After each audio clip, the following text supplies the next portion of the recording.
Hey y'all.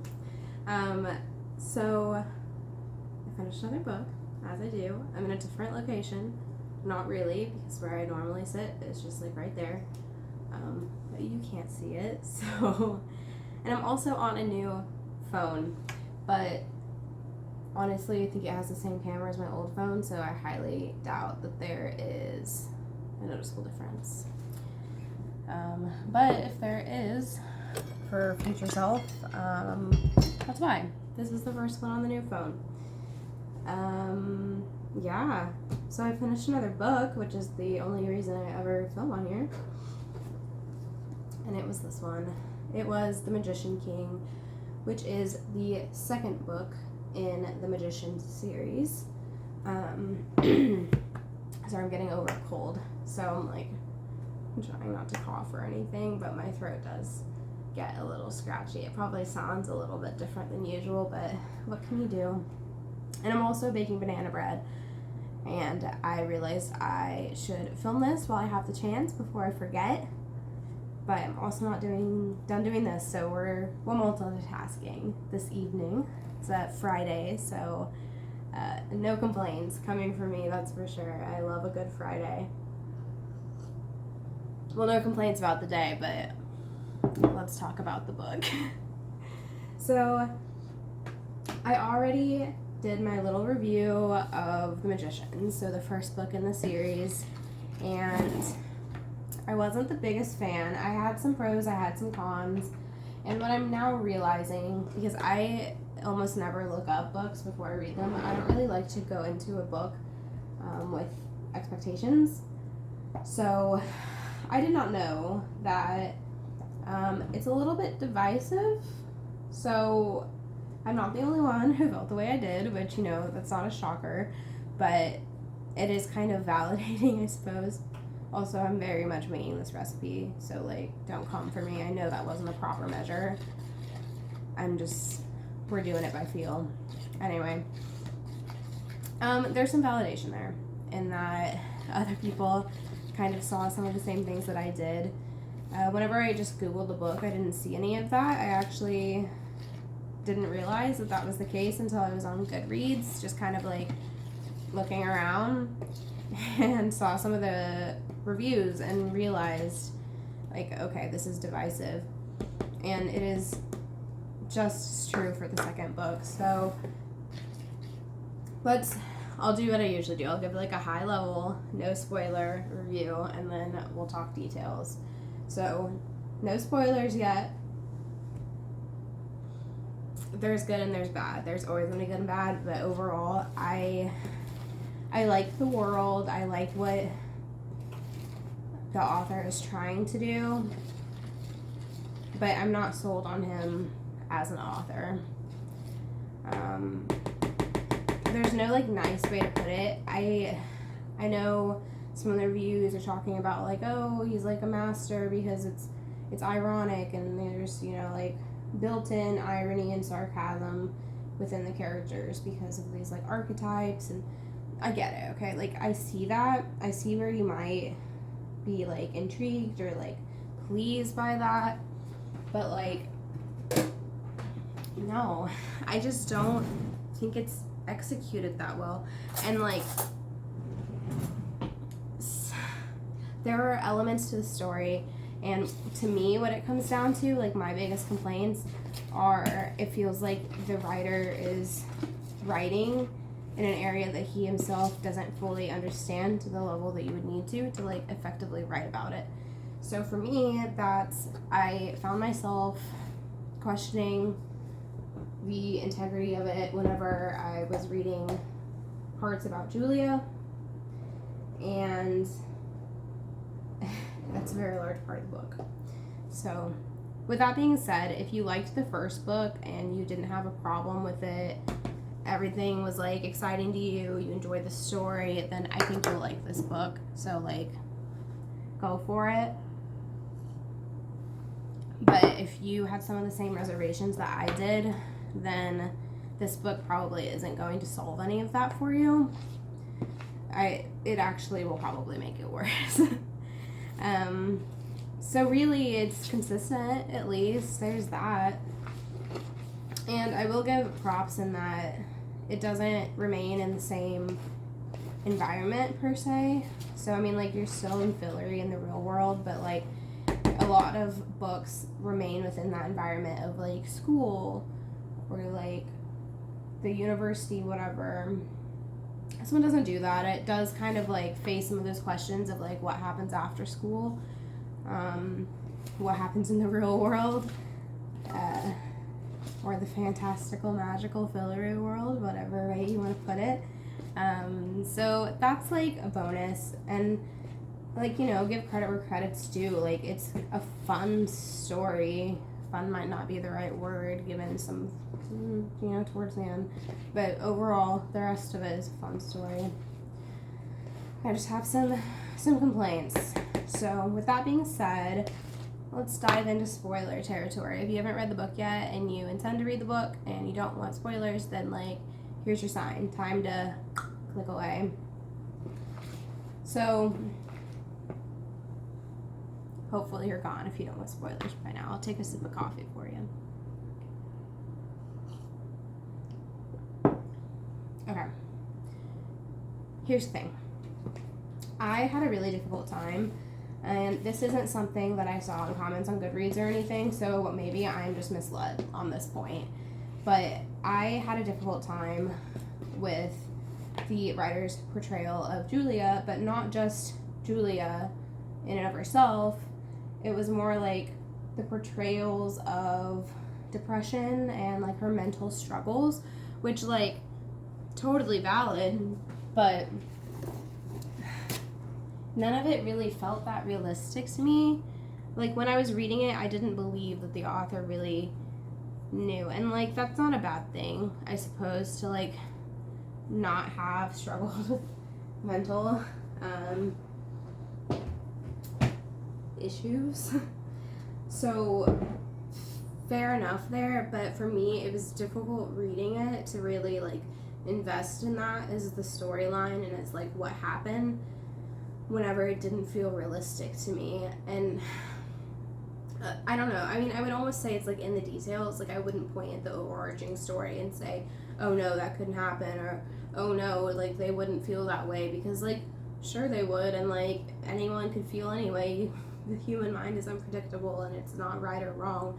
But like, for me, it was more the descriptions of it and like trying to take you into the mind of Julia, who was facing these troubled, you know, times and thoughts and world.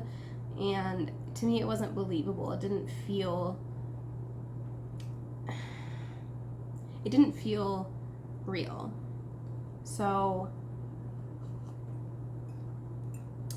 take from that what you will, I suppose. I mean, we've all had different struggles, so maybe my brand of struggles I have had in the past, you know, mental struggles, battles with depression and all of that, as a lot of us have. I know not everybody does, but a lot of us do. And maybe it's just that Julia's brand of mental struggle is different from my brand of mental struggle, so that's why I'm struggling, and that very much could be the case. But I had a difficult time believing it. It didn't feel quite right to me.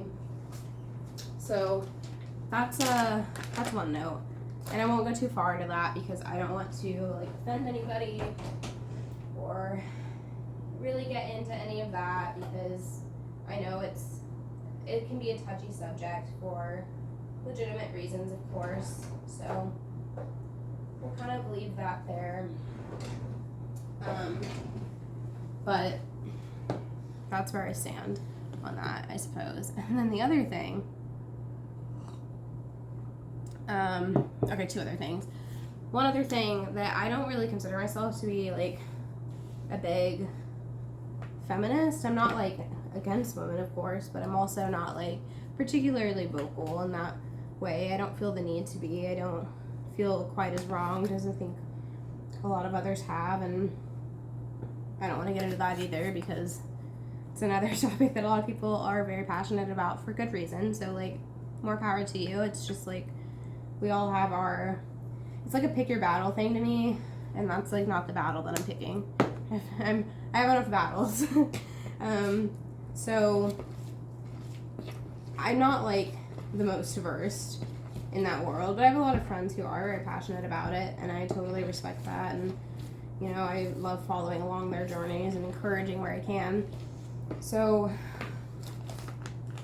some of the stuff in the book, it just seems like Lev Grossman doesn't have like the best grasp maybe on some of those concepts, because even me, as someone who's not like super overly passionate about it, the female characters just fell flat for me a little bit.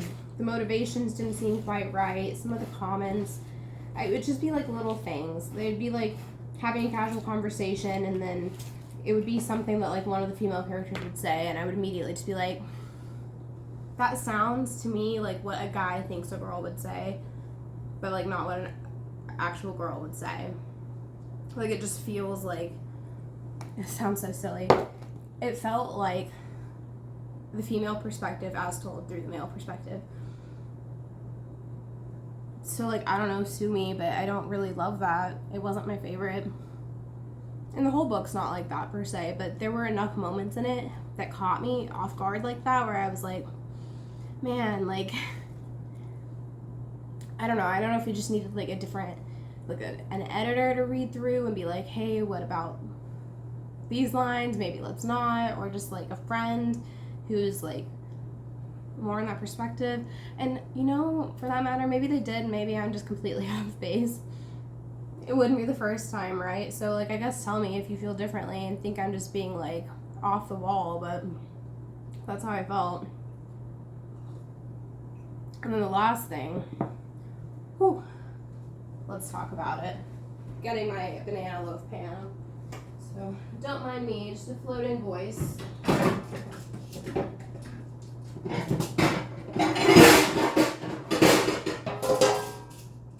Ooh.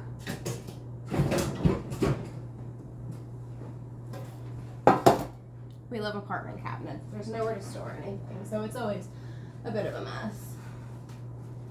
We'll just pretend that it isn't. So, the climax of this book. I hope you can hear me over this. The climax of this book got me. In like the worst way. Julia's storyline. We'll talk about it first because it's the worst. My God. Okay. Centering it around Julia being raped by some weird fox god, like, not the best choice, but like, we can overlook that. It's fine. These things happen. It's a book, you know, like, we'll move on. Some of the ideology within that, though, was like really rough for me to try to justify. So let's just talk about how Julia's successes, we finally find out. It's like, oh, how did she get here? How did she manage to like break through? She's like basically a muggle. Let's bring out the Hogwarts terms. And she is like super powerful and doing great. And it's like, where did she learn all of this? It's crazy. And you know what he thought was a good idea? He thought, I know how she got all these powers. She got raped by a terrible fox god who, this was not his first rodeo. And he, as he came, yeah, we're going there. She felt power rushing through her.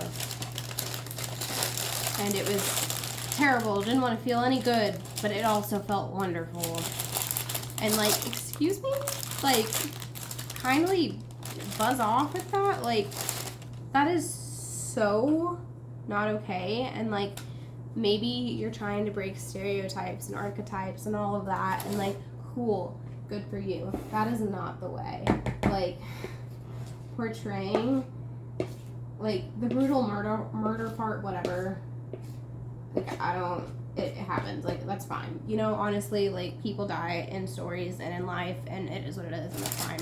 But, like, people get raped in life, okay? And it's not good, but it does happen. And that's, like, a reality, okay? Fine. We're still doing fine here. You do not portray the rape as wonderful and empowering. Because, like, excuse me? Like, get out of here with that. So, yeah, that was really obnoxious to read, honestly. And the rest of it just kind of is what it is. Like, you know, the ship and the keys and we unlocked the door. And, sorry, Quentin, you can't go. And you know what? I was kind of disappointed. I was like, damn, I wish he'd go. Because he's still, whatever. I complained about Quentin a lot on my first book review, so I'll save you the, like, long rant now. But he's basically, in my mind, extremely lazy and ungrateful, and I don't like him as a protagonist. I think you can have a protagonist who is, like, not a good person, okay? Like, that's fine. You can do that all day long. But you usually, for me anyway, you need something that humanizes them. Something that, like, something good about them. Like, whether that be, a lot of times it's like a motivation, right? Like, they have this, like, motivating factor, and it's like, maybe it's not right, maybe they're not good, but, like, you can understand where they're coming from. And with Quentin, he's just, like, lazy. And it's, I don't know. I do know, obviously. I'm just trying to stop rambling, because I have been rambling for 17 minutes. So sorry about that. Okay, moral of the story. We've gone through it now. I did not really like it that much. I like the world. I like the sci-fi show. I haven't finished it, but I watched like 2 seasons and I really enjoyed it. I thought it did a better job. I mean, like, that's not fair, right? Because it's based off the book, so it's unfair to then say that it did a better job. I just have some issues with it's the nuances of the writing, and I think that's why I'm able to watch the show and enjoy the show without really any issues, because the writing has been tailored for TV, and, you know, maybe some of those items that were a little more cringy to me while reading it, a lot of that's been avoided, because, I mean, when you're having, like, female actresses play the females, you're automatically having, like, a better level of understanding from them than we were probably getting from the author. So maybe that's all it is. I'm going to finish this trilogy because I'm, you know, like, I feel like I can't read 2 out of 3 books. It feels like giving up. And also, I will say the packaging of the books is really cute. I bought all 3 in one. They have these, like, pretty edges, and it, like, goes in, like, a cardboard box, and I thought they looked really nice, and they do look really nice, so I'm happy to have them on my shelf. I'm going to finish the series because I don't like stopping midway through a series. It'll bug me forever. But I don't love. I'd probably recommend trying them because maybe it'll feel differently for me, but they're not my favorite, and I would be interested to hear if anybody else shares my views, because I don't really have anyone else to talk to about this. And that's a little frustrating when you have complaints. You just want to complain to people, you know? So, I don't know. Complain in the comments, whatever. I'll see y'all after I read another book. Bye.